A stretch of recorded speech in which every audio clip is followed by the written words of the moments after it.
If you work in quality control at a candy factory, you know strict safety regulations come with the job. It's why you partner with Grainger. Grainger helps you find the high-quality and compliant products your business needs to inspect, detect, and help correct issues. And the sweetest part is, everyone gets a product that's as safe to eat as it is delicious. Call 1-800-GRAINGER, click Grainger.com, or just stop by. Grainger, for the ones who get it done. Hey, warm up, brother, hello. Welcome to lovely Las Vegas for Coast to Coast Seats with myself, Greg Eaps Peterson, now part of the VSiN Family Podcast. We've got an excellent podcast for you.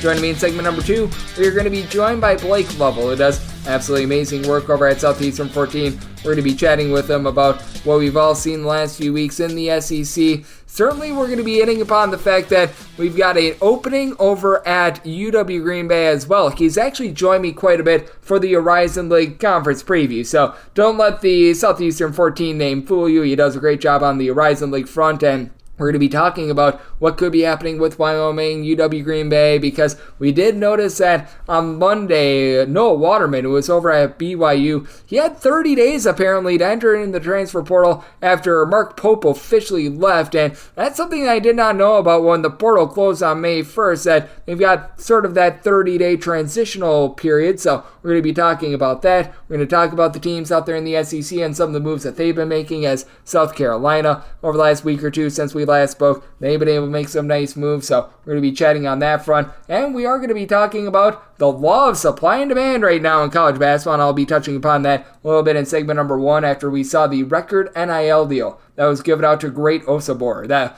was very, very great for Mr. Osobor, the amount of money that he was able to get, as he is going to be getting paid apparently about $2 million by our good friends over there at Washington. And if you do have a question, comment, segment idea, whatever for this podcast, you do have one of two ways to be able to fire those in. First one is my Twitter/X timeline at @G_41. Keep in mind, letters CM, they mean does not matter. So, as per usual, please do send these into the timeline. The other way is find an Apple Podcast review. If you rate this podcast 5 stars, it is very much appreciated. From there, you're able to fire on whatever you'd like to hear on this podcast via that 5-star review. And let's first things first, and like I said, we'll hit upon this with Blake in segment number 2 as well. Talk about the fact that Mr. Osobor has become a $2 million man, which apparently is the highest record amount of NIL that we've ever seen for a player.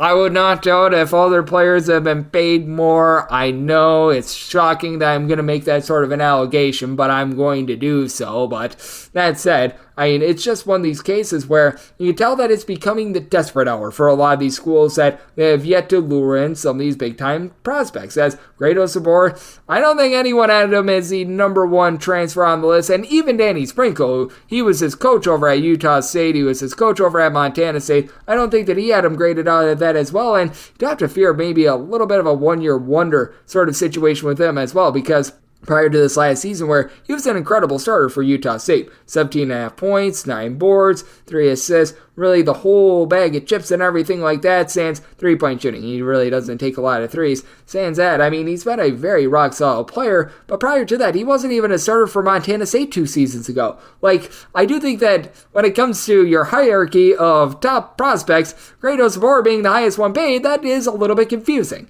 But the reason why he's getting paid so much right now is that a lot of guys signed very, very early, and the guys that are in the transfer portal as of right now that are not signed, a lot of the top flight guys, they're going through the NBA draft process, and that's something where we're in wait-and-see mode. There are a few guys that didn't enter into the portal, like a Mark Sears, where he's either going to be going back to Alabama or he's going to be staying in the NBA draft, and I do think that that's certainly something to be taking a look at. That said, it's just one of these cases where this is what college basketball has become. These teams with the just bags upon bags of NIL that they're looking to give to someone, you know what, they're going to try to buy up some of these starters because there's just very few guys left on the market that can start in the Big Ten, that can start out there in, say, the ACC, something like that. Now, there are plenty of role players that are still out there. They're not going to be receiving $2 million, but that said, that might be a case where you could be seeing some of these guys get overpaid as well, but I do think that this is going to be a sign of things to come. I think that a lot of players are going to be noticing this and being like, hey, why did I decide to go to insert school here in very early April? If I just hold out, I'm going to get a little bit more money. And we did see that a little bit last year as well, for lack of a better term. Washington, they were the team that stepped up. They paid Paul Mulcahy, who turned out to be okay. Like, he gave you a few assists. He gave you a few points for a team that did not make the NCAA tournament. Certainly, I think the tutelage of Danny Sprinkle is a little bit better than the tutelage that you had at Washington before with Mr. Hopkins and company. But that said, it's going to be really interesting to see how this transforms college basketball, because the deadline to get into the transfer portal was May 1st, unless if your coach was run off, apparently, which literally I just found that out today. And I cover college basketball every single day out of the year, and that's how much things have changed. So trust me, I'm sure that I'm speaking to a lot of people that did not realize that as well. But that said, I just do take a look at the situation in college basketball. I think that decisions are going to be coming later and later. I do think that that's going to lead to an even more rambunctious and an even more fun back half of the offseason as well. And you do have to wonder what that's going to mean for the on-court product, because as we know, typically when these guys wait a little bit longer in the process,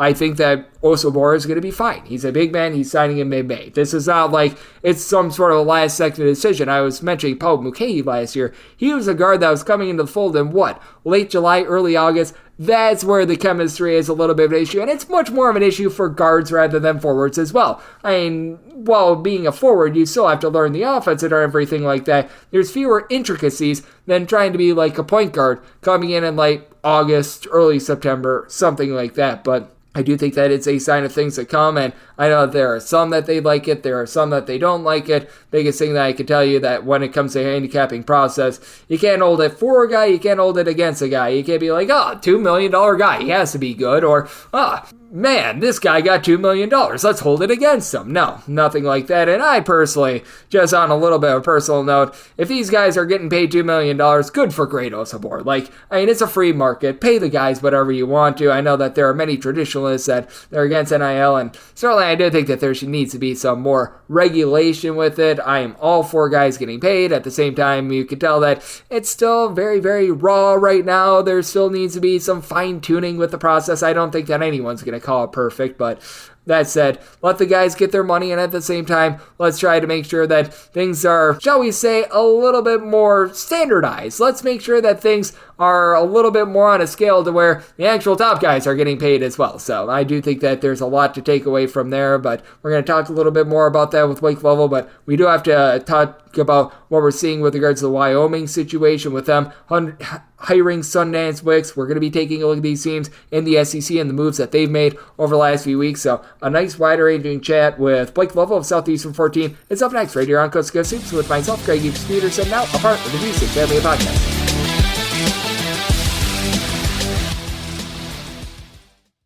For those of you guys that love VSiN and you want to get a little bit more VSiN in your life, do take advantage of this offer. It's exclusive to this podcast because I love you. They made a promo code for me. Greg, G-R-E-G. With this promo code, typically here at VSiN, we offer 12 months of exclusive access for $240. So that's $20 a month. With this promo code, not only do you save $41, but you're also going to get 2 months for free. So this is everything that we do. This is our exclusive betting splits showing you where the money and the bets are moving on every single game. That on top of that, you're going to be able to get all the access to all of our written articles, all of our betting guides, because I do everything that I can on the baseball front and the college basketball front for those that love this podcast, but I'm one man. I can't handicap everything. So get some help from the likes of Matt Humans, Wes Reynolds, all of our fine writers, all of our fine folks that put together these betting guides, Steve Mackinnon and all of his tremendous systems. They're able to get you informed on every single betting market on the face of planet Earth, whether you're taking a look at the basics like baseball and college basketball, and that gives you more access to all of my work as well. But on top of that, that gives you everything that we do, including 19 hours of exclusive live programming every single day. This includes some live betting angles. I have been giving those out on the Greg Peterson Experience for those that have been listening on those as well. So you want to be tuned in there, and we are giving you this just by typing in the promo code of Greg, G-R-E-G, over at VSiN.com/subscribe. That is VSIN.com/subscribe. Rather than paying $240 for 12 months, you get 14 months for $199. That's less than 50 cents a day for everything that we do. That is VSiN.com/subscribe, promo code GREG. And we're back in lovely Las Vegas for Coast to Coast Hoops with myself, Greg Peterson, now part of the VSiN Family Podcast. It is always great to be joined by this man, as Blake Lovell he does an absolutely tremendous job over at Southeastern 14, taking a look at this great game that we all know and love. As we know, there has been a lot of movement here in the offseason. Blake has been on top of it all, and certainly while he does an amazing job over in the SEC portion of the country, he does a great job taking a look at all 362 D1 teams. You're able to follow him on Twitter/X at the Blake Lovell. Last name is spelled Lovell altogether. And Blake, always a pleasure, my friend. Thank you. I always appreciate it, Greg. Thanks for having me on. Blake, it is always great to get you aboard, and it is always great that when it comes to the college basketball offseason, it feels like the news never ends, because out there in your neck of the woods, as we know, Mark Pope took that job over at Kentucky, and we saw something very interesting because we all knew that the transfer portal was closing on May 1st, but I don't think a lot of people knew that if a coach gets fired, gets run off, what have you, you got 30 days afterwards to be able to enter into the transfer portal. We saw with Noah Waterman, and that leads me to believe that we still have some fireworks remaining in this college basketball offseason. I'm not sure you've been taking all that, but certainly with what we've seen with UW Green Bay now losing their coach in Sunny Wicks, I do feel like as we see some of these more ripple effects in terms of the offseason, you could see like a big giant wave be able to develop from some of these ripples. Yeah, based on that, like you said, there's still lots of movement that can take place, just depending on, like you mentioned, if a coach goes here, goes there. And as one guy takes one job, that means another job opens, and, the domino effect just continues from there. But it is one where I feel like each year we kind of talk about, all right, maybe this is the year where it's like, all right, this is the month, or, next month is where things start to slow down, but you feel like it just never slows down. And especially, like you said, that 30-day situation, and you look at, coaches that are still moving, players are still moving, and that just gives you the opportunity to keep turning over these rosters, even though right now there's not as much of that movement as there was, several weeks ago. But we know that there are teams, when you look up, that still have, spots to fill, and that's going to continue to mean player movement here or there. So yeah, this is, as we know, Greg, the new world of college basketball, and it's really hard to know, I think, until probably you get into mid to late June, exactly what you're going to get when you look at all these teams. Yeah, there is a lot that is currently in limbo as of right now, and I do think that it's going to be really interesting to dive into. And the big question becomes, does UW Green Bay hire on a current D1 coach? Because I feel like if they decide, we're going to go down to the D2 ranks, we're going to hire on an assistant, you know what, no harm, no foul. But I do think that in terms of perhaps a little bit of a domino effect happening, it all lies at the feet of UW Green Bay, who, we've done the Horizon League Conference preview together many times. We both know that UW Green Bay was really struggling, felt like they had really found some stability with Sunny Wicks, and losing him after 12 months, that's just a massive loss in and of itself. Yeah, it is, and I know we talked about him whenever he took that job. We said, hey, it's not easy to turn things around for this program that has really struggled, as we knew in recent years, and things were nowhere near where they wanted to be. But we felt like, there was an opportunity when Sunny Wicks' background, and you kind of understood the approach that he was taking in this job, that there was a chance for success. And 18 wins is an absolute success on the fact that was 15 more than the previous. Yeah, like you said, now he moved to Wyoming, which makes a lot of sense. He's from there, and I think he will, have a lot of success there. Of course, Jeff Linder went to Texas Tech, be the top assistant there. But I think you look at, like you said, now you try to figure out what is Green do, because, hey, you felt like you finally got a big step forward as a program. You finally kind of got back to where, it felt like the program needed to be. It didn't, that was not a program that you're used to seeing bottom of the league for several years like they were. But now it's like, all right, now we got to make sure we make the right move to keep us, in that top 4, top 5 of this Horizon League. And we'll see who they hire. But I think it's a great addition for Wyoming, just because, like we said, I think in the preview this past season, it just feels like he's a coach that's on the rise, has all the tools, and we saw that play out in a 32-game slate where they won 18 at a play. They had just not won many games. Yeah, it certainly was big for UW Green Bay to just be able to get a little bit of success moving forward. And now where they go from here, I'm personally calling for a guy from my alma mater, UW Oshkosh's Matt Lewis, a guy that won a D3 national title game as a interim coach at the time a few seasons ago. I feel like that could be a relatively good move. As Blake Lovell, who does tremendous work over at Southeastern 14, he's joining me right here on Coast to Coast Hoops. And Blake, certainly we are seeing a lot of movement out there in the SEC. As we know, Kentucky, they are not done in the transfer portal, but it has been interesting to take a look at some of these teams that maybe they started out the gates a little bit slowly, but it does feel like they're starting to just find themselves a little bit more, and it feels like they've been a little bit late to the party, but they're getting it going quite a bit right now. I take a look at what South Carolina has done over the last few weeks. I certainly like what they've been able to do because that's a program that really did build itself up in the transfer portal over the last few seasons. Was a little bit surprised that they were slow going, but being able to get Nick Pringle late in the process, being able to get Jamari Thomas, who it looked like was going to VCU, I think that these are textbook perfect fits. And I look at the overall offseason that the SEC has had, and I don't know if I put them necessarily as the number one conference in terms of the pickups that they've gotten, but if they're not number one, they can't be too far off,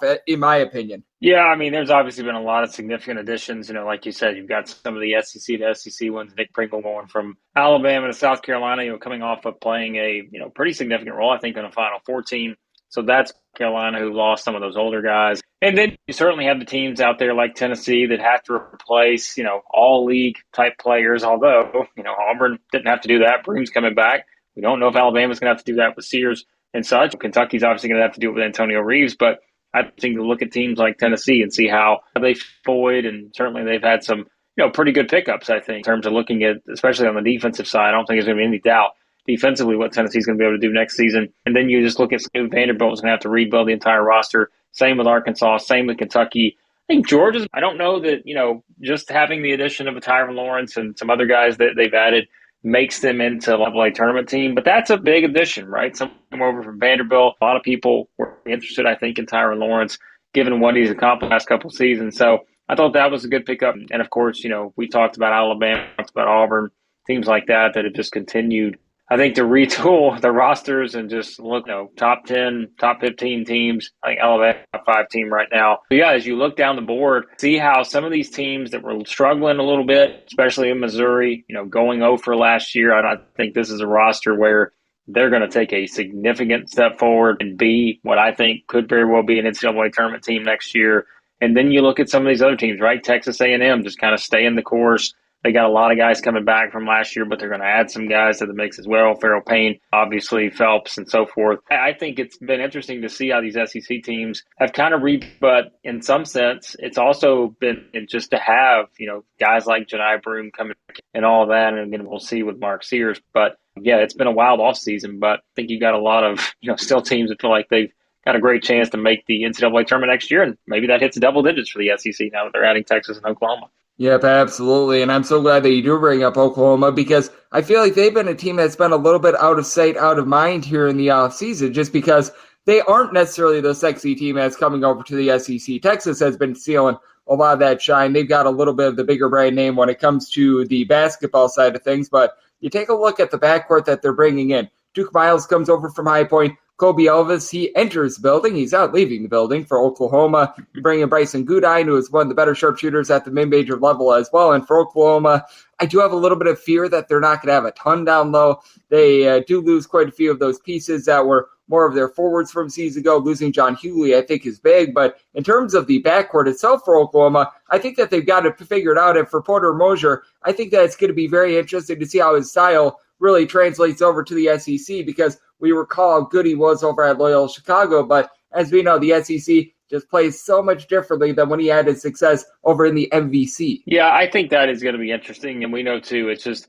and not to say that the Big 12 is not a physical league, but we always talk about just kind of the physicality in the SEC and how you kind of have to adapt sometimes to how games are called in the SEC, and that has nothing to do with necessarily teams in particular. It's just, we've always talked about it, Greg. It's a league where, boy, it is played at the rim quite a bit. There are a lot of, opportunities for physicality in the paint and free throws and all that. And it's an adjustment because it's a league that is not necessarily, prioritize play on the perimeter, even though you have some teams that can shoot it. But we've always kind of mentioned that end of the season stat where the SEC is usually in that 24 to lower ranked out of 32 conferences or whatever. Like they're usually that in terms of 3-point percentage. So I'm curious to see how Oklahoma adapts to that. Texas too. Although I think clearly right now Texas has a better roster. I think Texas is better success right away. I mean, to me, they look like a 5 team probably heading into next season when roster that Rodney Terry has there. But yeah, I'm curious about these new additions. You mentioned, Kobe Elvis, seeing,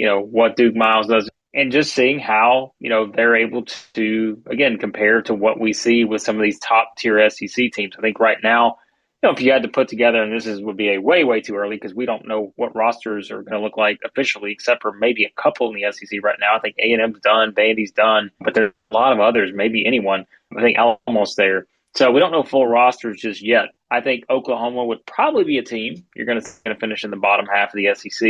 I'm just curious, though, to see how that backcourt comes together. We'll see what they get out of the front court, but it really is all about how do they adapt to a league like this that they played in the Big 12, and I don't have a lot of concerns about a team that's in the Big 12. It's not like they're coming from a mid-major conference, but there are adjustments when you're coming over and playing. Way games are played and sometimes officiated in the SEC.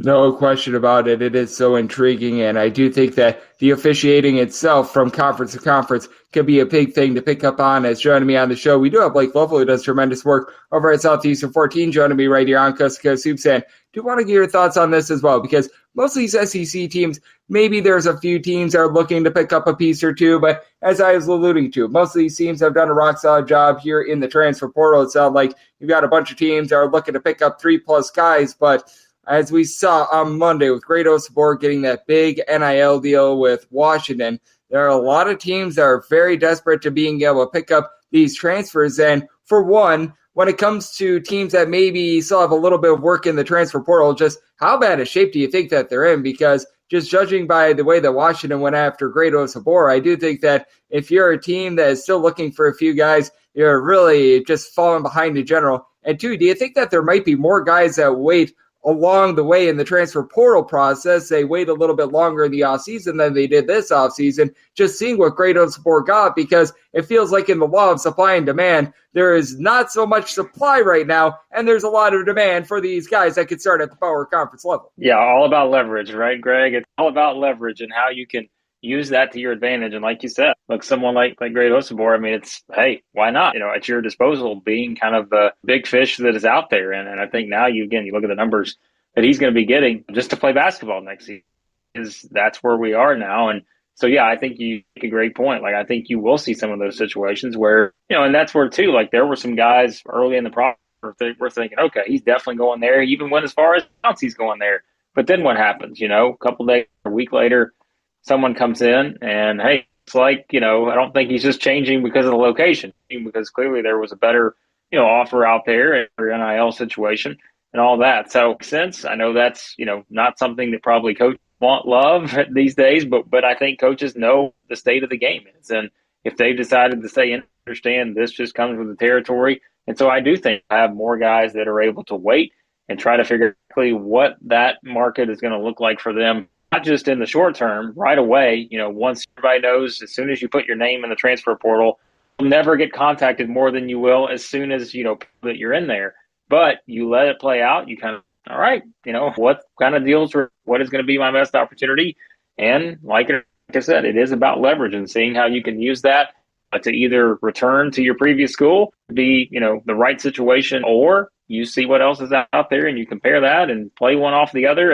I'm like, man, we're talking about college basketball, Greg, but that's where we are. Like, this is just the nature of NIL and how things work these days. Yeah, it's just so interesting. It feels like it's becoming a little bit of a stock market for these guys as well. And the longer they wait, their stock goes up and up and up even further, because there's just not a lot of guys that can start at the Power Conference level that are out there right now. And there's a lot of teams that can utilize some help. So even though it's very tempting to take those offers right away, Great Osobor was very, very smart to let it play out, and he probably made himself several $100,000 by doing so. And it always feels like we hit the jackpot when we get you on this show. Blake, you do an amazing job over at Southeastern 14. You, all 12 months out of the year, do an amazing job taking a look at the sport that we all know and love. So let the good people at home know what's all on tap for you and how people can follow along on social media and other platforms. Yeah, I always appreciate it, Greg. Thanks for having me always. And yeah, you can find all of my SEC stuff, 14 on YouTube. We're still doing pretty much SEC basketball stuff in the offseason, looking at all these transfer roster additions and all that. And yeah, everything else, call me on Twitter/X at the Blake Lovell.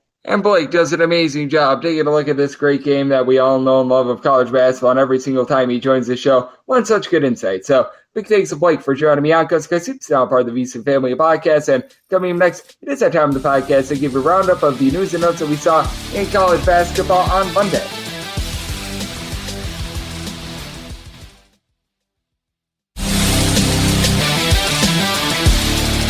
And we're back here in lovely Las Vegas for Coast to Coast Hoops with myself, Greg Hoops Peterson, now part of the VSiN family podcast. It was great to be joined by Blake Lovell. He does an absolutely tremendous job over at Southeastern 14, taking a look at this great game of college basketball that we all know and love. We always get a little bit smarter when he's aboard, and he certainly delivered a lot of insight on many, many different topics today. So big thanks to Blake for joining me in the last segment. Now it is that time of the podcast. I give you a recap as to all the news and notes that we saw in college basketball over the last 24 hours. We didn't get a ton outside the Great Osobor news, and I really ran through that in segment number 1. I mean, it's a good move for Washington State. At the same time, should he have been probably the guy that got the most amount of NIL? Probably not, but that said, I'm not going to hold that against Great Osobor. If you're able to get that money, go get that money. I say that to everyone in life, as long as they aren't committing a crime. If someone's willing to pay you, absolutely take the money that they're willing to pay you. But that said, Terry Miller Jr., he was over at Louisiana Tech this last year, 6'8" big man that was really just stuck behind the likes of Daniel Baccio and company. He averaged about 3 points, 2.5 rebounds per game. He's heading on over to Portland State. For Portland State, they were also bringing in Shane Knoll. He was over at UNLV this last season, 6'6", a little bit of a combo guard that's able to pop it from 3-point range. For Portland State,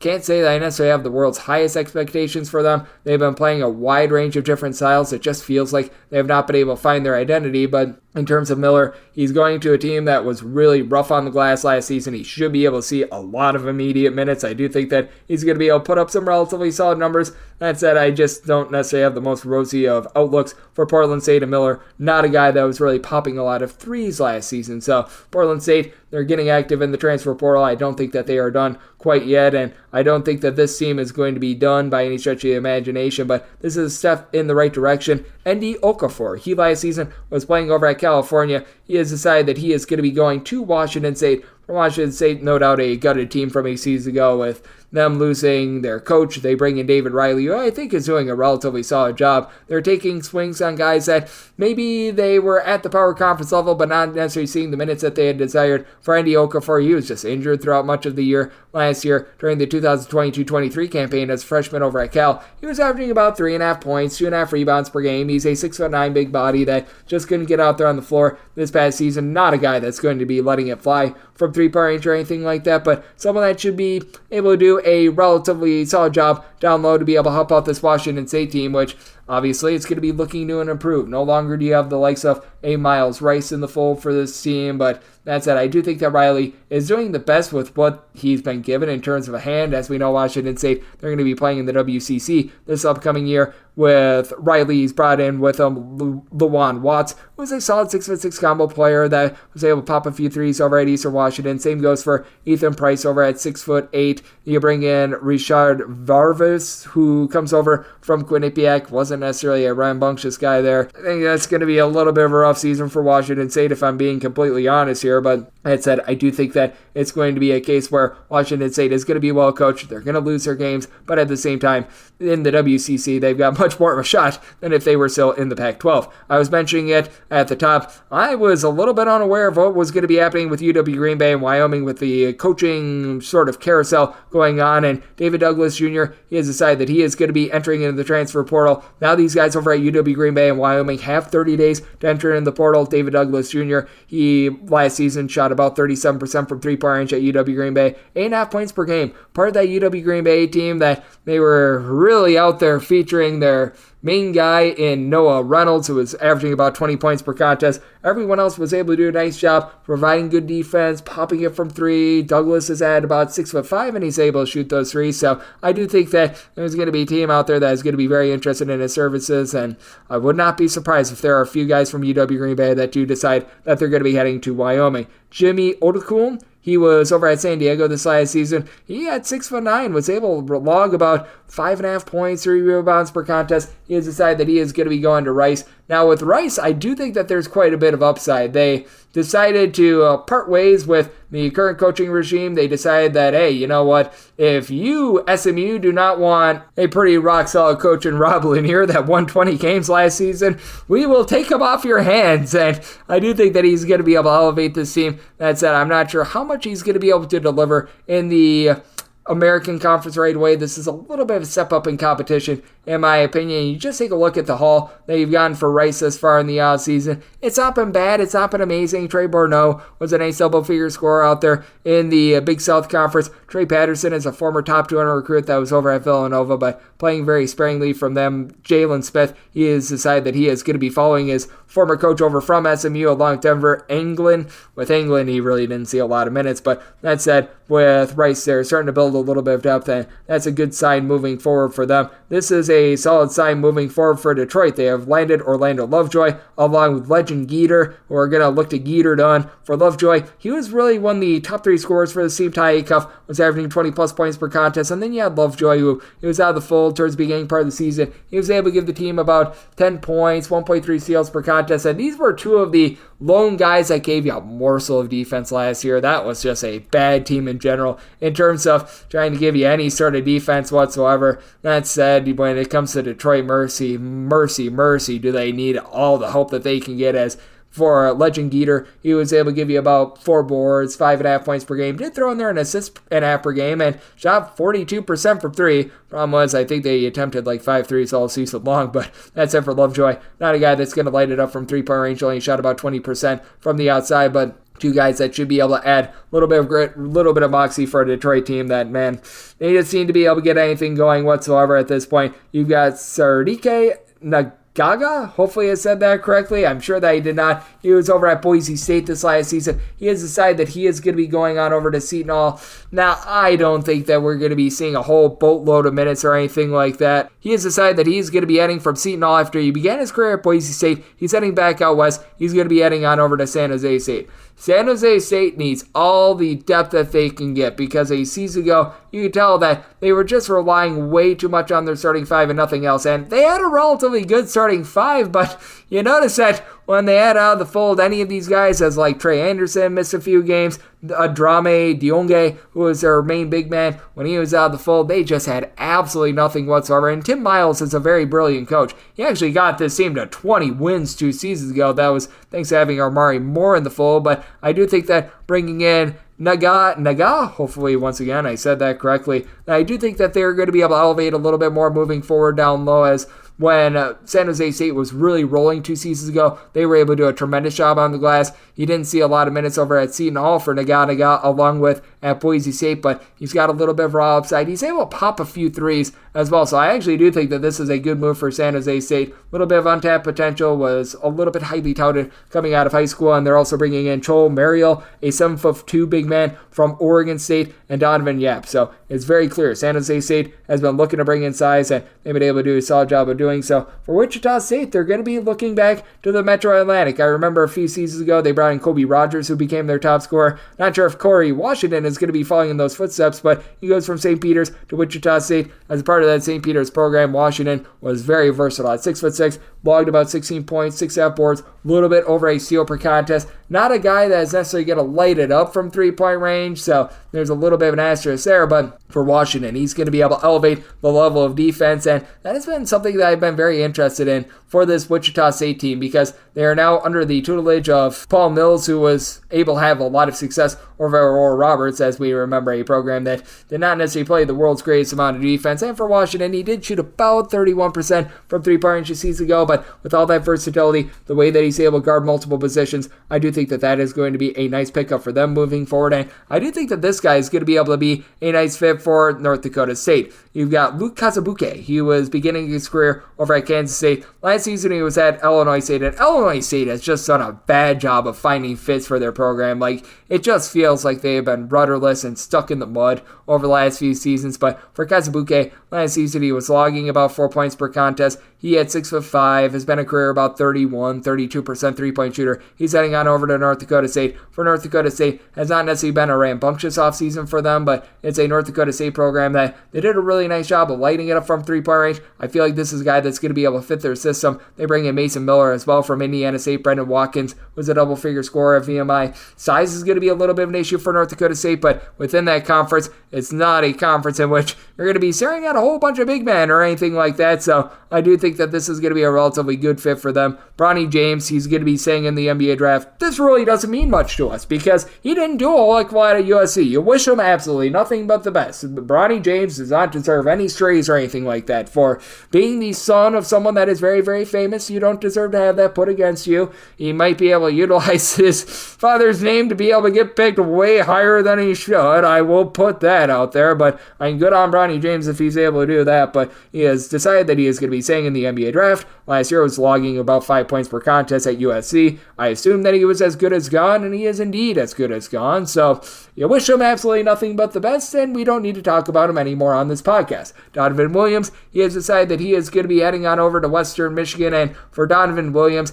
it's been just a little bit of a long and winding road for him. This is going to be program number 3 for him. He was beginning his career over at Oklahoma State, and while he was at Oklahoma State, just was unable to get out there on the floor, was robbed due to injuries. Last 2 seasons was a starter over at Pacific, and he put up okay numbers, 9.5 points, 4.5 boards. He's never been really a great three-point shooter, and you do have to wonder if those numbers were due to his talent, and he was just surrounded by a whole bunch of schlubs that couldn't do anything, or if it's a case where, well, someone had to put up numbers, and you know what? There you go. But he's decided that he's going to be going to Western Michigan, a Western Michigan program that just has really been stuck the last few seasons in general. We shall see what we're going to be able to get out of them, as this is literally the first transfer that they have landed, so they're in a little bit of a rough spot there, and I was alluding to this in segment number 1, but I'll go through a little bit more of the specifics. With Noah Waterman deciding to enter into the transfer portal. He had 30 days to be able to enter since Mark Pope had taken that job over at Kentucky. He declared pretty much on day number 30. He began his career over at Detroit. I think he was in the Metro Atlantic as well. This guy has been in college basketball for quite a while. Van Wilder 2.0, but at 6'11", last season at BYU, 9.5 points, 5.5 boards, shot 37% from three-point range. I'm talking about these guys being able to get some bag in terms of NIL. This is certainly a guy that I do think is going to be offered by a lot of different programs, because there's not a lot of great players that are still remaining out there in the transfer portal, and he's one of the better and more versatile ones out there. So I do think that he's going to be landing a little bit of a nice offer there. I was mentioning it in passing, but Char Mariel, he has decided that he is going to be going to San Jose State, as well as what we are going to be getting out of Nagay, who I was mentioning a little bit before. Again, I just have no idea how to pronounce that name, but that's lots of size added for San Jose State on Monday. You also saw Mercer's point guard Anthony Bernard decide that he is going to be going to Canisius. For Canisius, losing Trey Dinkins in the offseason was relatively rough, and for Bernard, just didn't see a lot of playing time in general this past season. He was able to average about 2.5 points per contest, but I do think that with Canisius just needing to bring in someone, this is going to be someone that they're going to be relying upon moving forward. At 5'10", he really doesn't have the versatility to be too much of a shooting guard, and his overall outside shooting, that's going to be in question. He's not going to be quite what Trey Dinkins was. That said, I do think that he can be a little bit of a facilitator for the team, and we've noticed in the Metro Atlantic there have been a lot of good facilitators that have come through, and for Canisius, they just need to get on the board in terms of some transfers, as the only other guy that's really coming in to help out this backcourt is Paul McMillan, the fourth, who comes over from Central Michigan, and he's another guy that is not necessarily the world's greatest three-point shooter. Jamar Franklin, he was able to put up some relatively solid numbers over at Georgia Southern this last year. 6.5 points on 36% three-point shooting. He has decided that he is going to be going from Georgia Southern over to Jacksonville State, and this is a solid gift for Jacksonville State. Jacksonville State has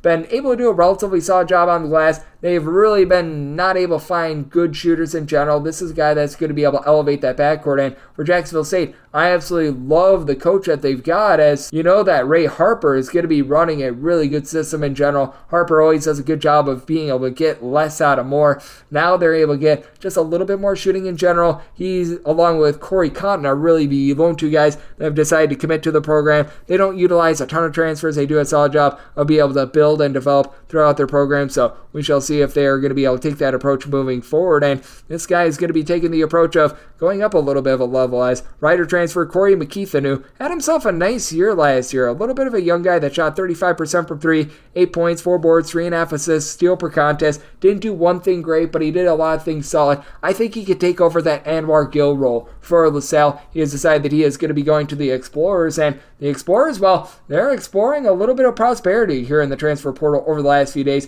It was slow going for them, but now they land McKeithen, who again, he doesn't do one thing great, but I think that his game is going to transfer right away. They bring in Jaleel White, 6'7" gentleman that comes over from Temple, not a great three-point shooter, but is able to hit the boards. He's able to guard multiple positions. I think that he's going to be able to be a good fit for this team. And they get back to Sean Shepard, a 6'5", little bit of a combo player for a team that just wasn't able to pull in rebounds last season. He was one of their better rebounders, and this I think is going to be big for Sam Houston State. They bring in Josiah Hammonds. He was one of the top scorers over at Incarnate Word last season, and for Hammonds, I think that he entered the transfer portal because Incarnate Word has actually landed some really nice transfer pieces. The schools with money out there in the Southland are doing really well. They brought in Jalen Anderson and Devin Bailey from Ball State. They also brought in a gentleman by the name of Mitas Makas from Central Florida. Like, these are guys I never thought Incarnate were going to land. So I guess Hammonds was like, I might be out of the fold here. Shot 36% from three on volume. He took north of 225 threes last season, 12.5 points, 1.2 assists per contest. You could be looking at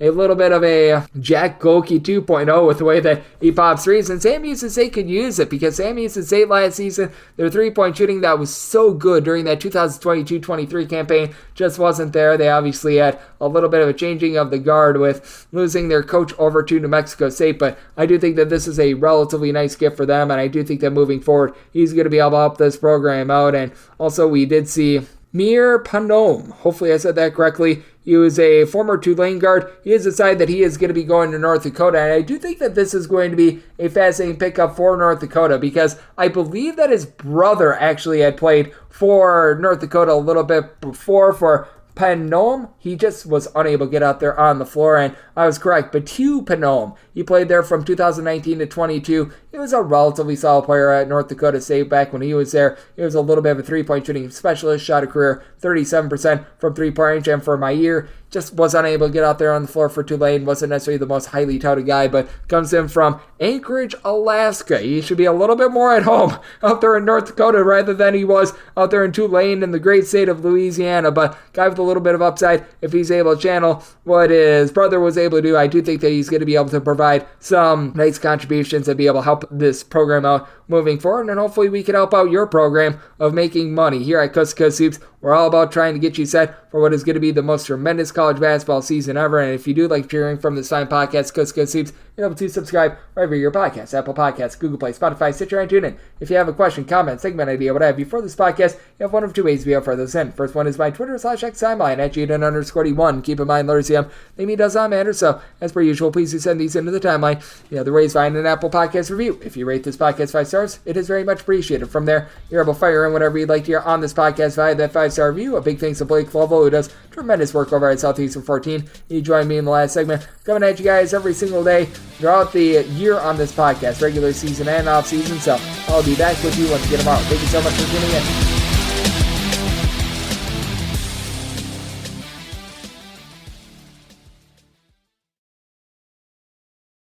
If your job at a healthcare facility includes disinfecting against viruses, you know prevention is the best medicine, and maintaining healthy spaces starts with a healthy cleaning routine. Grainger's world-class supply chain helps ensure you have the quality products you need when you need them, from disinfectants and cleaning supplies to personal protective equipment, so you can help deliver a clean bill of health. Call 1-800-GRAINGER, click Grainger.com, or just stop by. Grainger, for the ones who get it done.